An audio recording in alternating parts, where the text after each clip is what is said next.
This year, as part of our World Kidney Day awareness campaign, we will be going back in time to 2019.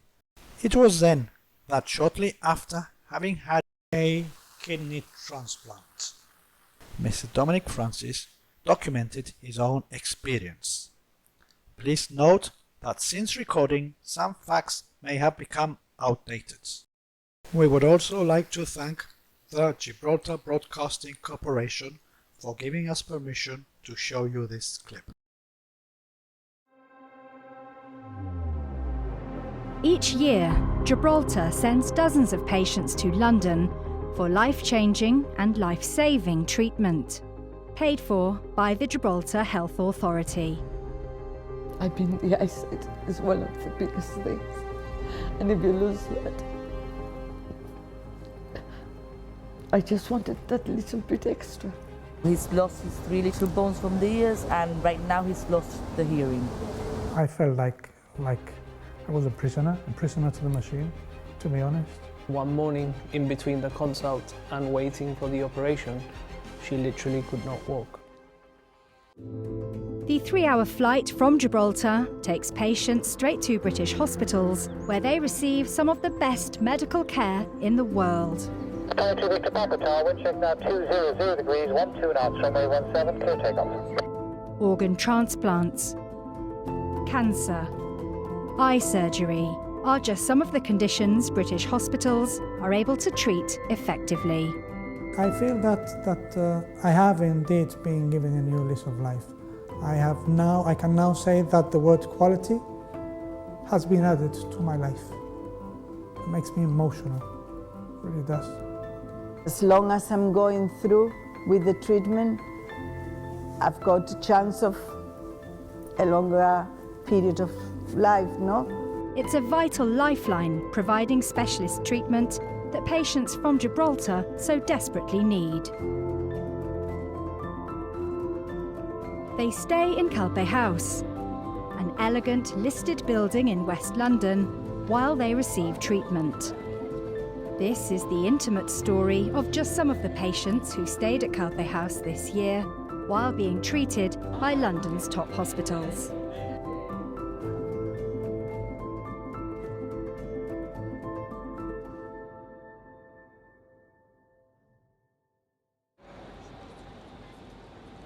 Paddington, London. It's an area that's constantly on the move, packed with commuters, tourists, traders, and Londoners going about their business. But just a stone's throw away from the melee is a small park, Norfolk Square. It's an oasis of calm in a busy city. This is where Calpe House is located, a little corner of Gibraltar for its guests. I'm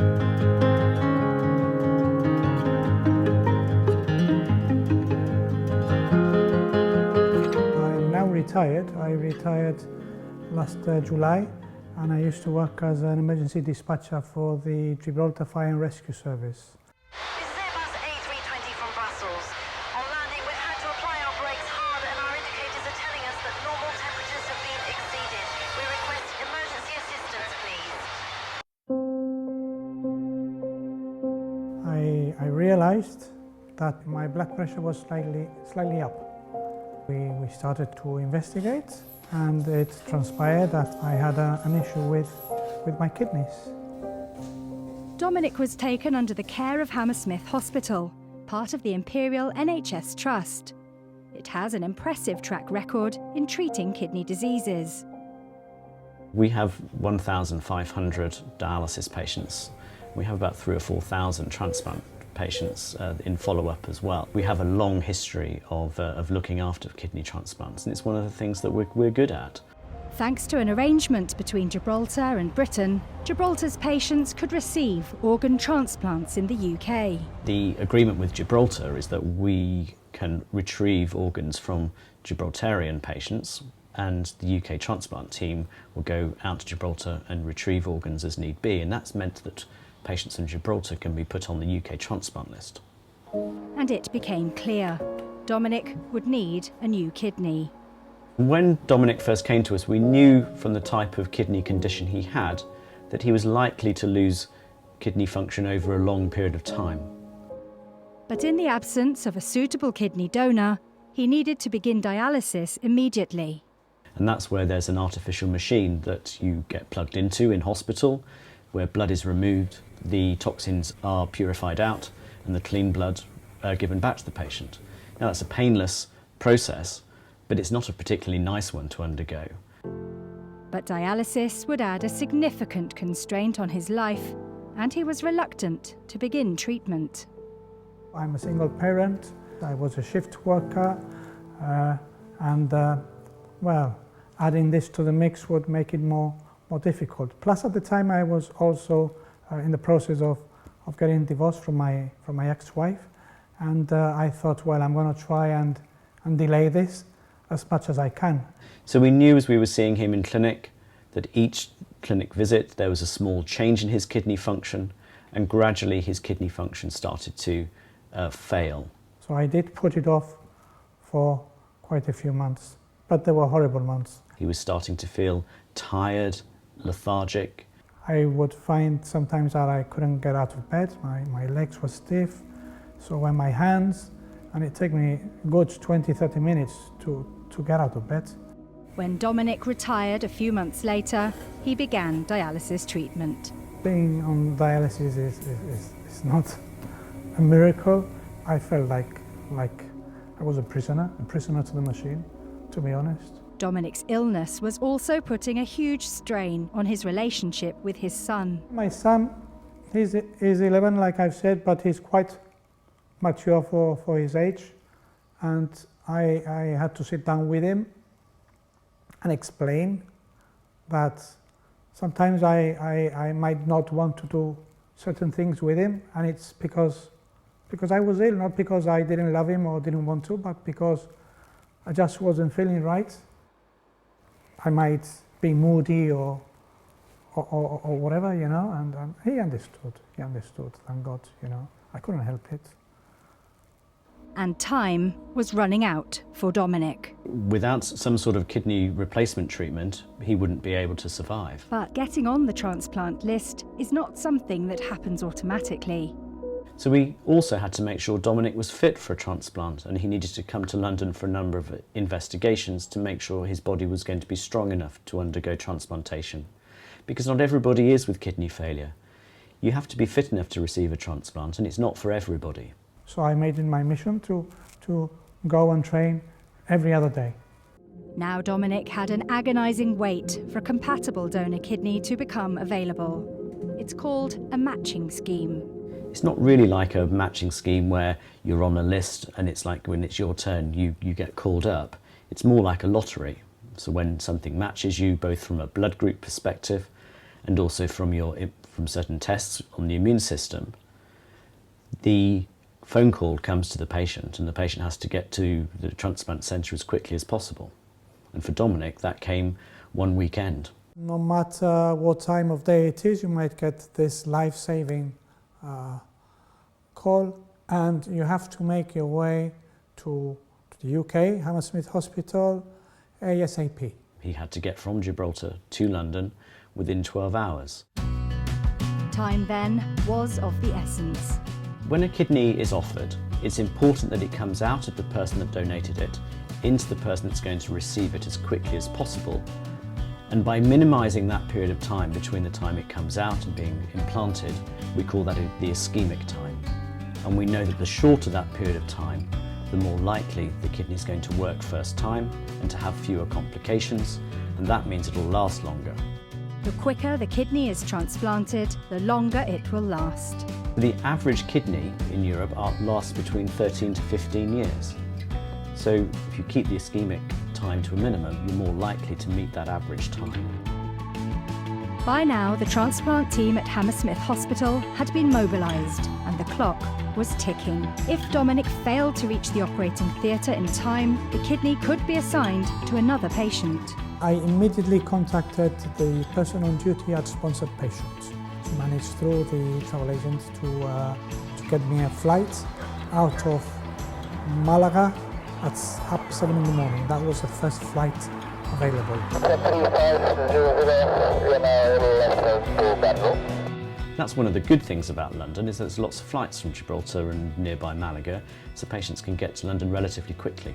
I got the flight, came over, and there was an ambulance crew waiting for me at the airport that brought me to Hammersmith Hospital. I must have arrived at Hammersmith Hospital, I reckon it was 2:30 in the afternoon, which is not bad going really. So, and then started obviously the tests and the prepping for the transplant. The operation carried serious risks, some life-threatening. Dominic was given the option to go ahead with the transplant or to cancel. They obviously ran through everything that could go wrong on the actual procedure. The list is a long list. The main risk with a kidney transplant is that you're transplanting something that's not your own. So that means your own body could reject it. So your immune system is set up to try to stop you getting infections. It's also designed to recognise things that aren't you. And we're trying to put somebody else's kidney into you. So that's foreign by any stretch of the imagination. So we can use strong drugs to try to suppress the immune system to prevent rejection. And usually that's successful, but rejection is the main risk for patients with kidney damage who receive a transplant. Despite the risks, Dominic was undeterred. As I was being given the opportunity, you just grab onto it and go for it. There was a chance life could change for the better, both for Dominic and his son. The quality of life was not there. I was living, but there was no quality, and I thought this is only going to go worse, and I'm going to struggle with my child, you know, and it's not fair on him, to be honest. He's only a little boy at the end of the day still, so.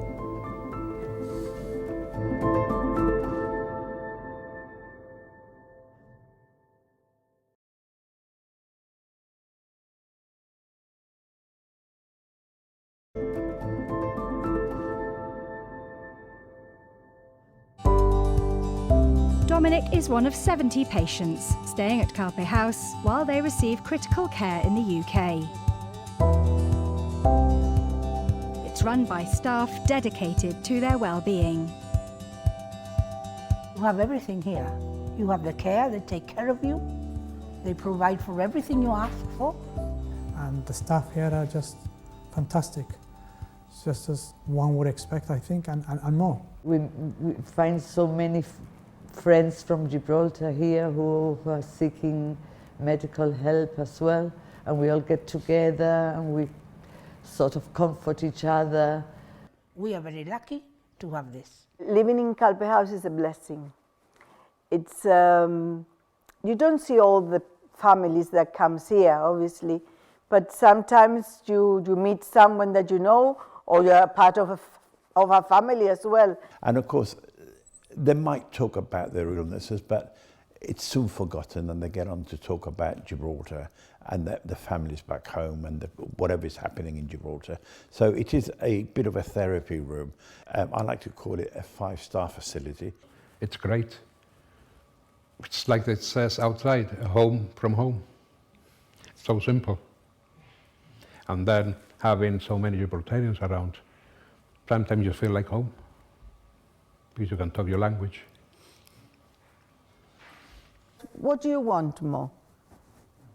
Well, not being here, of course, because if you are here, it's because you're ill. But it's a place, it's home from home.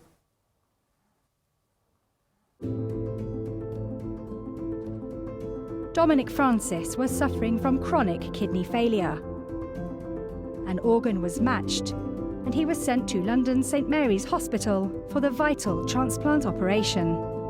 After years on the transplant list, Dominic had to wait just a few hours more to receive his new kidney. I was scheduled to go in at, say, 6:30, and I never got into the operating theatre till 9 o'clock, thereabouts.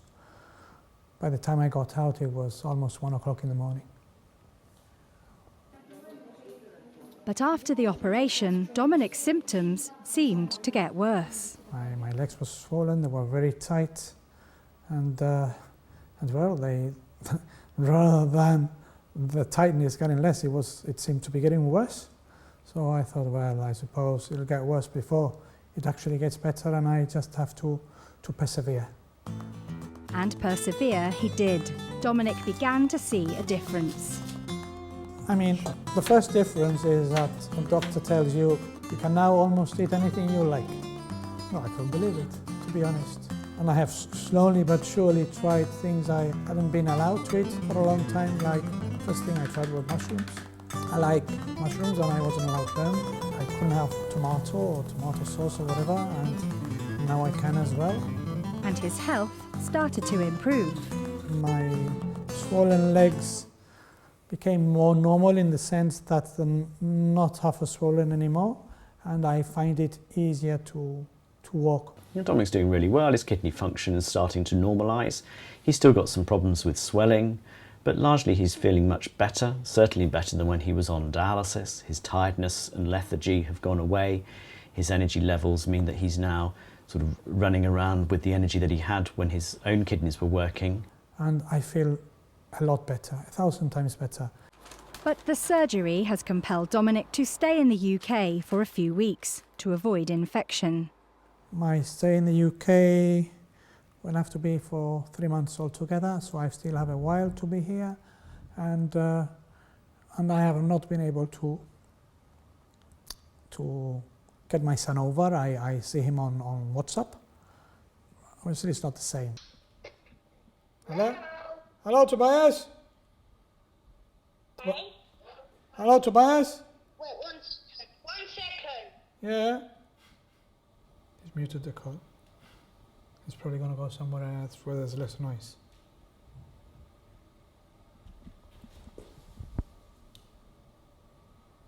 It's a long second, isn't it? Kids, no notion of time whatsoever. I've got my buddy here, yeah? Yeah? I can't see a thing. Hmm. No, I can't actually see a thing. Well, yeah? Okay, now I can see. You're live on telly. So don't get nervous or say any nonsense. Yeah, right. All right? So, Tobias, tell me, what have you done?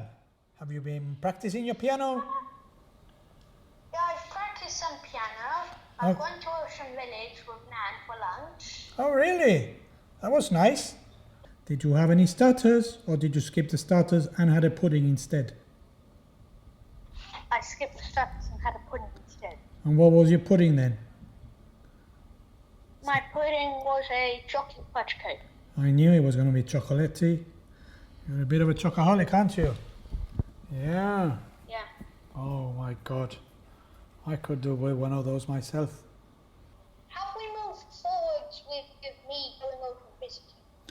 Well, yes, I've been looking at some flights, but obviously, because you're a minor, we need to see who's available to bring you over, because I can't fly. I can't fly not yet, it's too soon. So we'll have to be patient and see if there's any volunteers. Yeah? Yeah. So anyway, we're talking about like 3 or 4 weeks away, so I'm sure somebody will come forward. Okay? Yeah. So I've got to go, Tobias, because I've got to go back to the clinic. Okay, and I'll speak to you later on. Okay, bye-bye. Speak to you soon. He's always got so many things to say.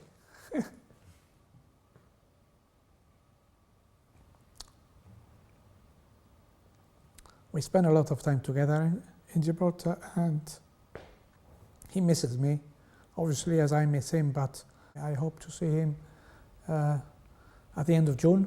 But should that not materialize, it will be then when I see him, and it will be fantastic. It will be fantastic to see him. Dominic's life has been transformed thanks to an anonymous organ donor. I have indeed been given a new lease of life. I can now say that the word quality has been added to my life. It makes me emotional, it really does. It still seems surreal. Sorry.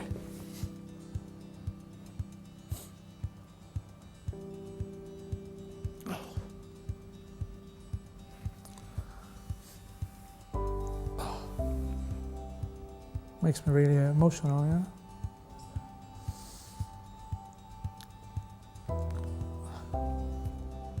I think it is because I never thought I'd get a call.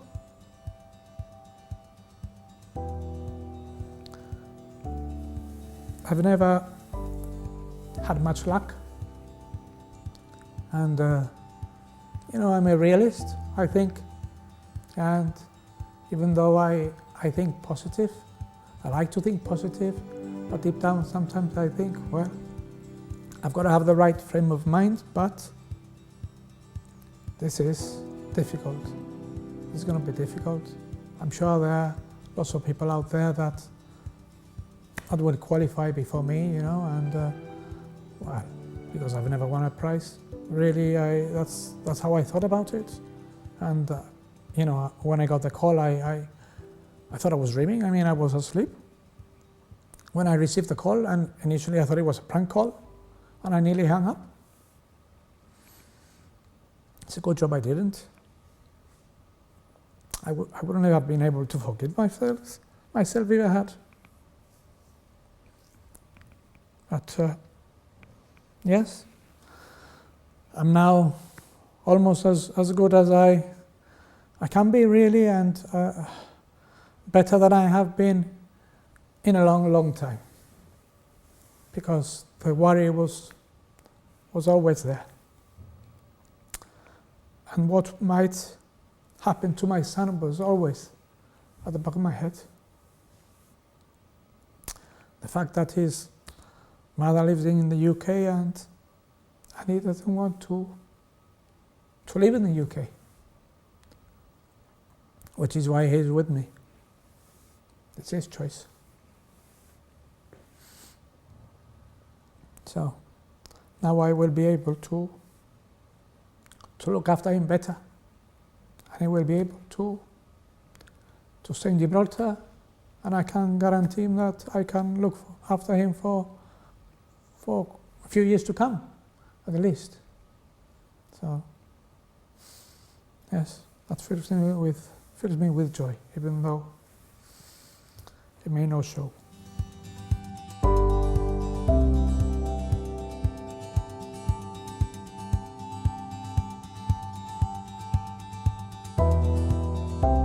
Dominic's life-changing operation is typical for the majority of transplant patients. People live longer, have better quality of lives, and actually really feel much better with a transplant compared to dialysis. A kidney transplant restores your kidney function often to complete normality, and that's why life expectancy and quality of life is so much better with a kidney transplant. We should encourage people to become organ donors, for after all, if it's no longer any good for you, why take it to heaven when heaven knows that they are needed here? But Dominic's future could have turned out very differently had he not had the transplant. If Dominic hadn't have had a transplant, he would have lived in Gibraltar on dialysis, visiting St Bernard's 3 times a week to receive dialysis treatment. That would have removed the toxins and some fluid from his body, but it wouldn't have restored normal kidney function. And sadly, that means that he would have been at increased risk of developing heart disease, and that's the main problem with patients who are on dialysis. So the life expectancy is much shorter with dialysis compared to a transplant in most cases, and that's why it's important that Dominic was offered a kidney transplant. The selfless individual who became a donor, whose organ I have received, he is forever my superhero. He really is. What a gift. What a gift. The greatest gift of them all, the gift of life.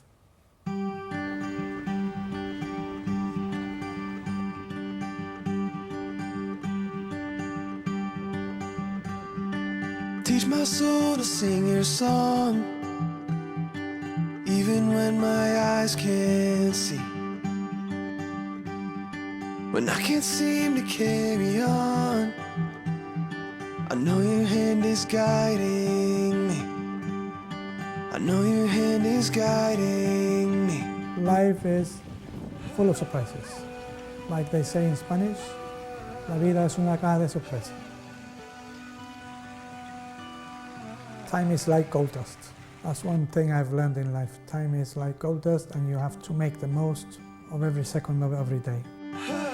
And when it seems I'm at the end, and I don't know what I believe, through the cloud I see your hand, reaching down to guide me. You're always reaching down to guide me, 'cause I am yours and I am free. Never give up. Onwards and upwards, as they say.